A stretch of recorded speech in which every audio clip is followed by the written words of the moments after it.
SIFTER.com.au.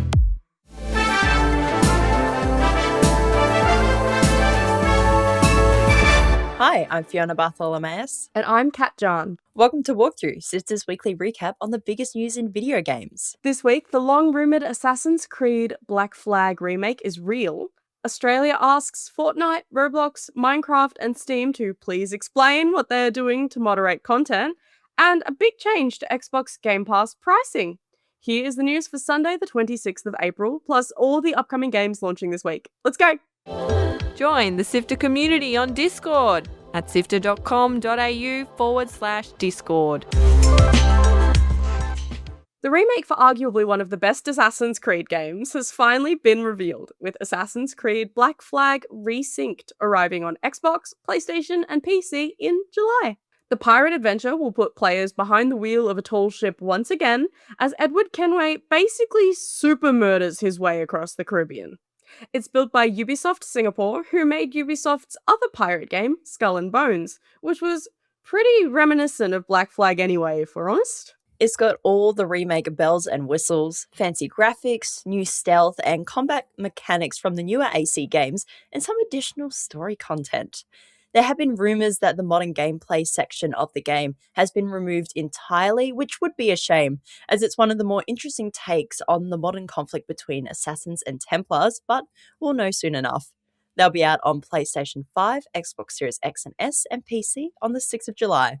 The Australian E-Safety Commissioner has put new pressure on gaming platforms when it comes to reporting and responding to online predators and extremist propaganda. Steam, Fortnite, Minecraft, and Roblox will all serve transparency reporting notices, which requires them to explain how they are identifying, preventing, and responding to issues of sexual predators and extremist propaganda. It's legally enforceable, so they have to show how they comply with the obligations under the Australia's online safety codes and standards, and if they don't, they can potentially be fined up to 49.5 million Australian dollars per breach, so about 35 million USD. Honestly, good. And if they fail to respond to the transparency reporting notice, they can also potentially be fined 825,000 Australian dollars per day, so approximately 590,000 USD. Gaming platforms are a space for people to socialize, communicate, make friends, and have fun. But unfortunately, we've seen a lot of reports with platforms being used to target children. Roblox has been under a lot of scrutiny when it comes to grooming and child protection. Last week, we reported on the new kid account types to better protect them. Our only concern with this particular move, which we're broadly supportive of, is that some of the examples given by eSafety as concerns are ancient. It'd be interesting to see how the companies respond. Last week, we reported that new Xbox CEO Asher Sharma was taking aim at the Game Pass price because it was too expensive for players, and now, this week, the price has been reduced.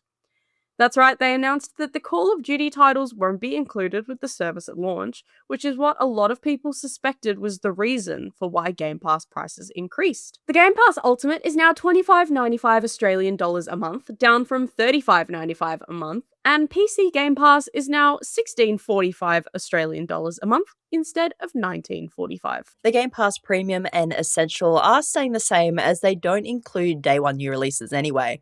Microsoft did say that while the Call of Duty titles won't be on the service at launch, they will still come to those tiers the following year. Current Call of Duty titles will remain on Game Pass, so don't panic if you want to play those. It really sounds like the new CEO is trying to turn things around for the platform. Handheld consoles have been doing it tough recently with RAM and other hardware shortages, and classically, it's us, the users, that pay the price, or in this case, double the price. The Lenovo Legion Go S 8-inch handheld with the Steam OS version and Z1 Extreme chip has increased from $829.99 USD to $1,579.99, which is about 2,100 Australian dollars. The Windows Z1 Extreme model is listed at some places for $1,679.99, so about 2,200 Australian. Joy, those prices are way too much. Not every Legion Go S model has doubled price, but they don't cost anywhere close to what they used to. The company hasn't fully commented on why this is happening, but most people are assuming it's the shortage.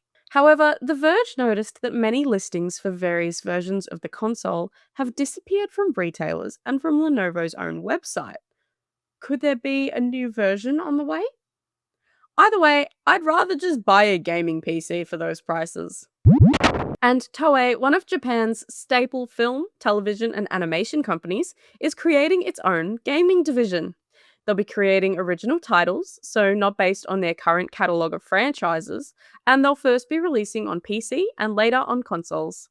Toei will be joining major brand Sanrio, who also announced on the same day that it's also developing its own game business plan.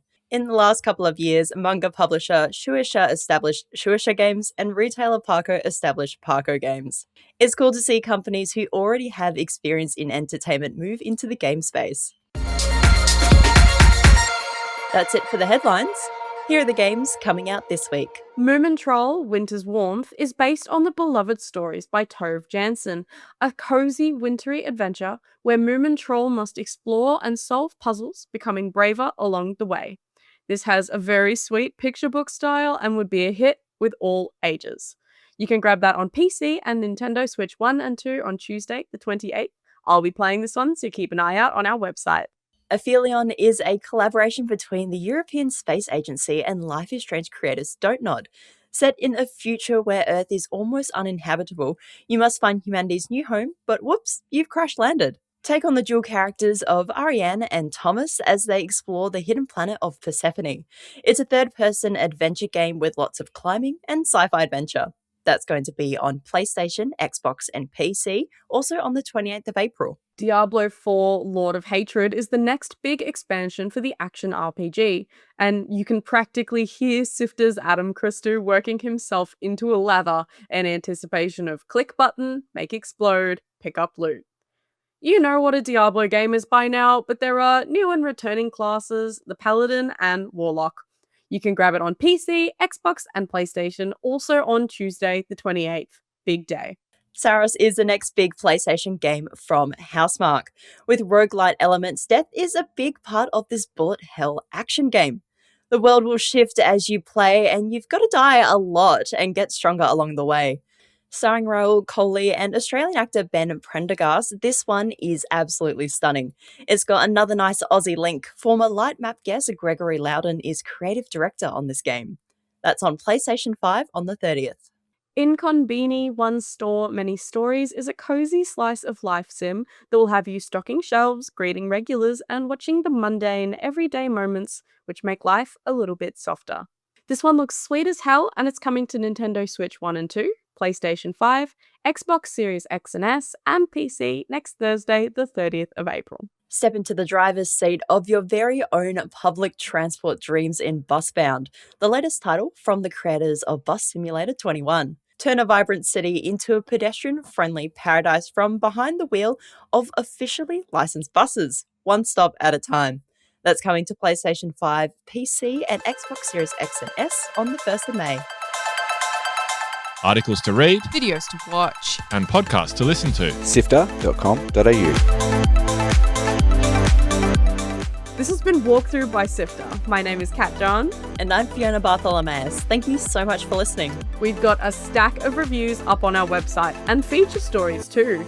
If you like to read as well as listen, why not visit SIFTER.com.au. Head to the home of the Aurora Australis with Megan's trip to Level Up Tasmania. Check out reviews for Tomodachi Life Living the Dream and Oceaneers, or watch our interview with internet genius, games writer and journo Alana Pierce. All of that for the one low price, diddly squat nothing. That's right, it is free. Why do we give this away? At sifter.com.au, please and thank you. SIFTER is produced by myself, Kat John, Car Plato, Naomi Jackson, Chris Button, and Adam Christou. Mitch Lowe is senior producer who edited this episode, and Gianni Di Giovanni is SIFTER's executive producer and script editor. Thanks to Brian Fairbanks from Salty Dog Sounds for composing the Walkthrough theme tune, and Audio Technica Australia and Apple for their support of SIFTER's podcasts. We'll be back with more news next Sunday. See you then.